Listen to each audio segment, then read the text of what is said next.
la epístola a los Filipenses. Ahora les pido que me acompañen al capítulo 1 y versículos 1 y 2.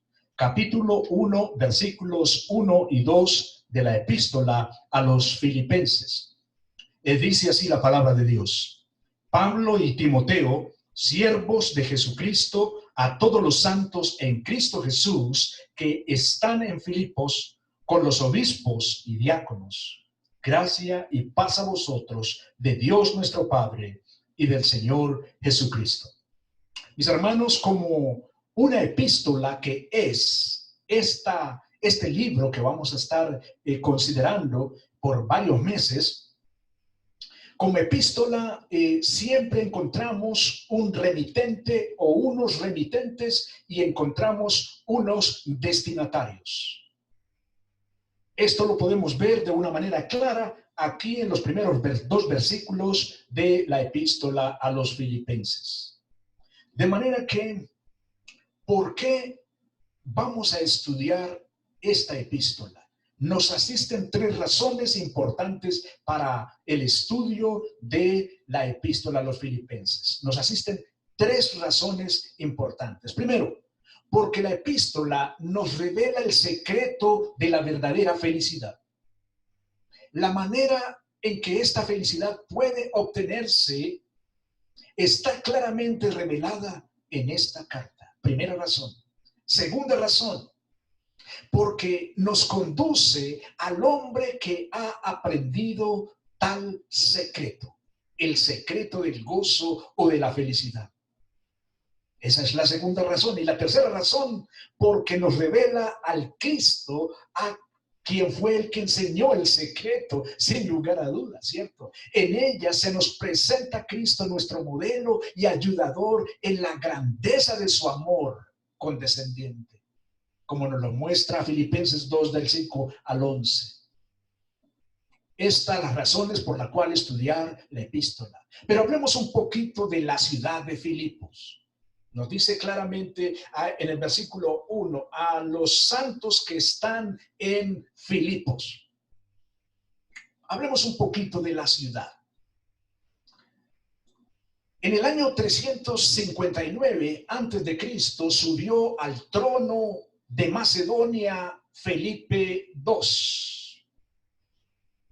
La Macedonia sobre la que Felipe comenzó a reinar tendría aproximadamente la extensión geográfica del país similar a la extensión del país centroamericano llamado El Salvador.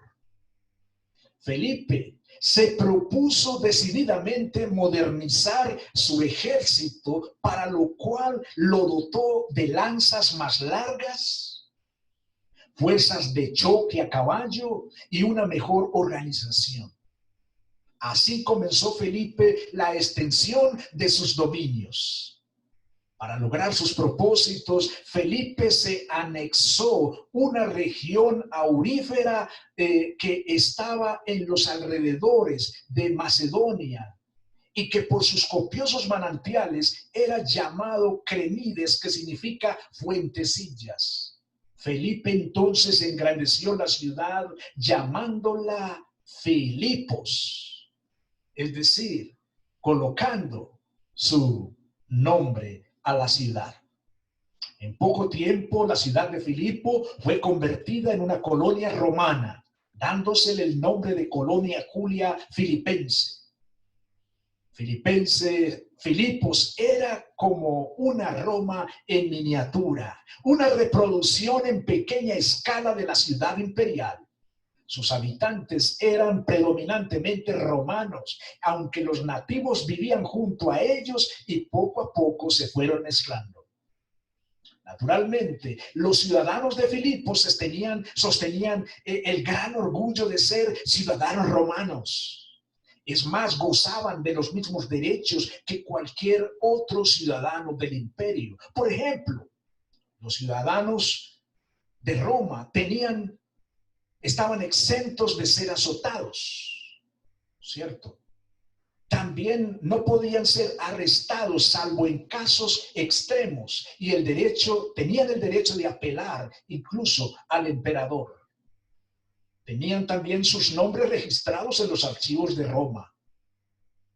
Su lenguaje era el latín y les gustaba vestirse según el estilo de Roma. Las monedas de Filipos ostentaban inscripciones latinas. Ahora, conociendo lo anterior, entenderemos los siguientes hechos internos de la epístola. Pablo, escribiendo desde la prisión en Roma, habla del progreso del evangelio entre los miembros de la guardia pretoriana, como nos lo dice 1:13.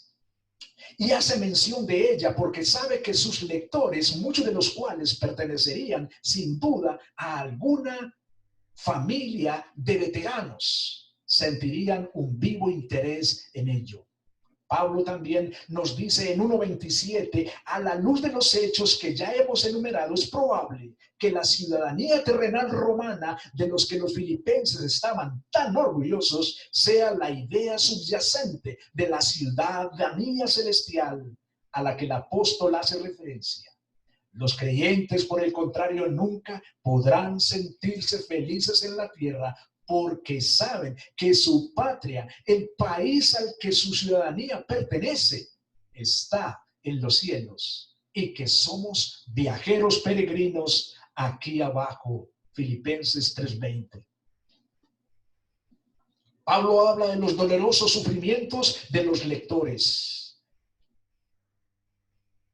los cuales tenemos que soportar y tenían que soportar el amargo conflicto en que se hallaban, según 1:27 al 30. Filipos, como ciudad romana hasta la médula, tenía su culto imperial. Era fácil de suponer que la comunidad no cristiana, especialmente los que deedificaban al emperador, ejercieran una dura presión sobre los creyentes para hacerles tomar parte en la adoración imperial. Entonces, al resistirse a esa presión, ocasionaba el reproche y la persecución. Eso era parte de sus sufrimientos, aunque no todo. En una colonia romana, más que en cualquier otro sitio, existía la tendencia de sobarle el saco a Nerón con títulos y honores divinos. De aquí que en la epístola se proclama la gloria de Cristo, su plena divinidad. Capítulo 2, versículos del 5 al 10. Para que los lectores permanecieran inquebrantablemente fieles a Él como su único Dios y Salvador. Los saludos de los miembros de la casa de César en 4:22 se cita solamente en esa carta. Un poco sobre la iglesia de Filipo. Hablamos por qué, hablamos de la ciudad. Ahora hablemos un poco de la iglesia en Filipo.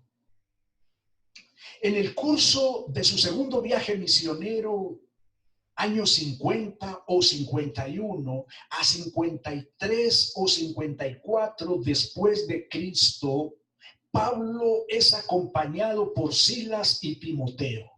Ellos llegan a Troas, ciudad situada al sur de lo que se cree que fue el emplazamiento de la antigua Troya. Aunque Troas es hoy en día una ruina desierta, en los tiempos del apóstol era uno de los puertos más importantes de Asia. Aquí, la visión del varón macedonio hizo venir a los misioneros a Europa, y aquí también se les unió Lucas, Hechos 16, 9 y 10.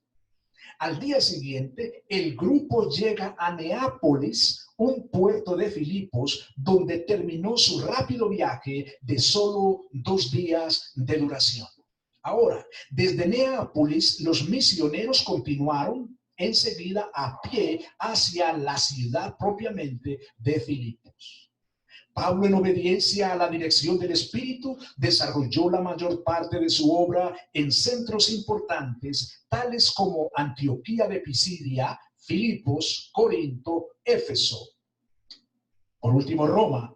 Se ha dicho siempre que él siguió esa línea de conducta ante la firme convicción de que el mensaje del evangelio alcanzaría mayor difusión desde los centros estratégicos, cosa que efectivamente sucedió. Bien, esa es la salida de la ciudad.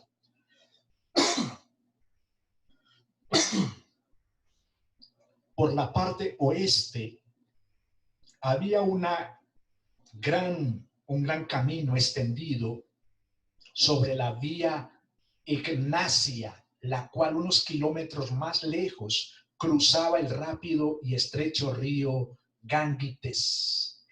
Es en alguna parte por los márgenes del río, los hombres se introducen, el equipo misionero se introduce y se encuentra en un lugar de oración. La palabra usada en el original se emplea a veces como sinónimo de sinagoga, aunque en ese caso no era realmente una sinagoga, porque no había hombres presentes allí, tampoco había un culto formal. Tampoco había lectura de la ley y los profetas. Probablemente había pocos judíos ahí en Filipos. Pero sea como sea, Pablo y sus compañeros les hablan a las mujeres que se hallan reunidas en este lugar de oración para celebrar sus cultos judíos. En el pequeño grupo se encuentra una mujer llamada Lidia, cuya ciudadanía natal era Tiatira, lo que ahora queda en Turquía, perteneciente a la provincia de Libia, que en nuestros días ahora es Asia Menor Occidental. Lidia, aunque nacida una mujer pagana, conoció la religión de los judíos, la cual recibió como suya, convirtiéndose en prosélita, es decir, seguidora de la religión judía. A pesar de ser su nueva religión ser muy superior en su forma de adorar a Dios, al culto pagano, con su necia idolatría y grosería e inmoralidad, no le satisfizo por completo porque le faltaba la paz que su alma anhelaba. Ella era una mujer de negocios, quizás una viuda que seguía llevando el comercio de su difunto esposo, la venta de púrpura. Y bien podemos darle el nombre de importadora, ¿cierto? Sin que eso sea motivo de sorpresa, ya que realmente la ciudad de Tiatira era el corazón de la industria de las ropas de púrpura. Bien, Lidia se convirtió por medio de la predicación de Pablo. Esa mujer a quien el Señor abrió el corazón fue llevada a aceptar a Cristo, cosa que posteriormente hizo su familia. Después ella y todos los miembros de su familia fueron bautizados. Lo interesante y precioso de esta historia es que Lidia inmediatamente comenzó a dar testimonio del carácter genuino, del gran cambio obrado en su vida. Su afanosa generosidad nos recuerda la de María de Betania. Con extraordinario tacto, Lidia invita al equipo misionero a quedarse en su casa de tal manera que ellos no pudieron rechazar ya que se hubiera podido ofender. Hechos 16:15. Es patente en Hechos 16:40 que no fue ella la única convertida en Filipos, sino que también otros hombres y mujeres fueron sacados del reino de las tinieblas a la luz. La obra en Filipo había comenzado con una considerable medida de éxito. Lidia y el carcelero no eran ciertamente los únicos convertidos, no. Y eso podemos verlo claramente en el hecho de que cuando los misioneros salieron de la prisión y volvieron a la hospitalaria mansión de Lidia, encontraron en ella a algunos hermanos. A esa pequeña congregación reunida, la primera iglesia de Europa, dirigieron las palabras de ánimo. Después de esto, Pablo y Silas encaminan sus pasos hacia Tesalónica. Timoteo los acompaña, los siguió un poco más tarde. Por el momento, Lucas se queda en Filipos. ¿Qué propósito tenía el apóstol Pablo para escribir a los filipenses. Bueno, un día cuando Pablo estaba en la cárcel recibe una agradable visita. El visitante es Epafrodito, uno de los líderes de la iglesia de Filipos. Había sido enviado a Pablo como delegado de tal iglesia. Epafrodito traía consigo un generoso donativo de los filipenses. Él tuvo que recorrer un trayecto de un poco más de 1.280 kilómetros para llegar hasta Roma. Él probablemente tardó un mes en llegar a Roma. Es bien importante el trasfondo de la epístola. En el trasfondo de la epístola nosotros podemos ver lo siguiente. Entre la llegada de Epafrodito a Roma y la escritura de la epístola a los filipenses transcurrió un lapso de tiempo más o menos de 2 meses, por lo menos, o quizás más. El donativo que trajo Epafrodito fue profundamente apreciado por Pablo. Epafrodito debió traer también información sobre las circunstancias que reinaban en la comunidad que no hacía mucho tiempo había sido dejado. Epafrodito y quizás también otros habían dicho a Pablo, y eso lo podemos suponer fácilmente, que la iglesia en Filipos estaba profundamente preocupada por él, por Pablo, y que deseaba saber más sobre su situación actual. La iglesia quería saber cómo estaba Pablo en prisión. Epafrodito había estado expuesto a un gran peligro debido a la gravedad de la enfermedad que había sufrido, de la cual se recuperó muy preocupado por la inquietud que eso le causó a la iglesia que lo envió. Él anheló ardientemente emprender el regreso a Filipo para llevar las noticias de Pablo. Pablo entonces no solamente dio su plena aprobación a tal deseo de Epafrodito de regresar rápido, sino que le hizo volver rápidamente. Filipenses 2:25. Pero es casi seguro que aquellos por quienes él había sido delegado, la iglesia de Filipo, era la principal preocupación tanto de Epafrodito como de Pablo. Llegar rápido con las noticias. Bien, es por eso entonces que el apóstol Pablo se apresta a escribir esta epístola donde plantea a nivel general 4 cosas importantes. Pablo expresa gratitud por escrito por la ofrenda que le había enviado la iglesia hasta Roma. Pablo quiere proveerles de guía espiritual que la iglesia, que la congregación necesitaba urgentemente.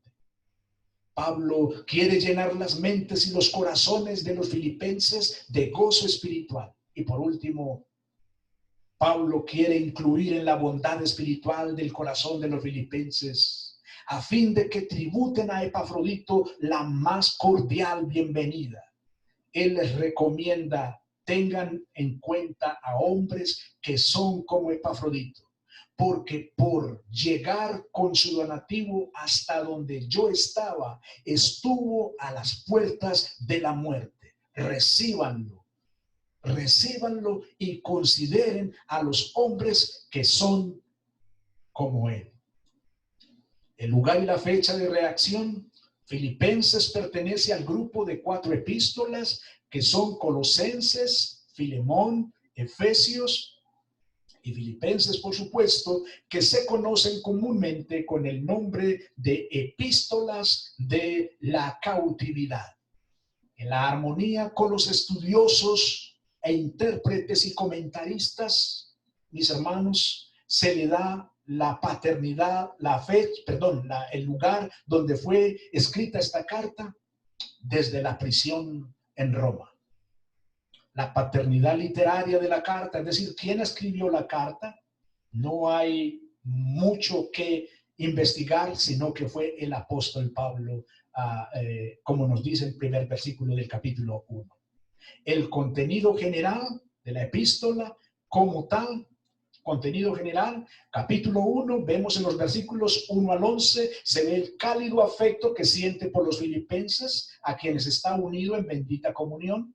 En los versículos 12 al 13, el preso está optimista y se goza de sus prisiones. En el capítulo 2 vemos en los versículos del 1 al 18 el humilde portador de la cruz. Y en los versículos 19 al 30, el administrador solícito promete enviar a Timoteo a Filipo. Capítulo 3, vemos en todo el capítulo el idealista infatigable y la amonestación contra los malos obreros, los perros, los mutiladores del cuerpo. Y en el capítulo 4, versículos del 1 al 9, podemos considerar nosotros al pastor prudente. Versículos del 10 al 23 del capítulo 4 y al final podemos apreciar allí el gozo por la generosidad de los filipenses. Iglesia, esta es la introducción a la epístola para que el próximo jueves, en la voluntad del Señor, iniciemos capítulo 1, versículos 1 y 2. Bienvenidos a Filipenses. Buenas noches, hermanos. Que Dios les bendiga.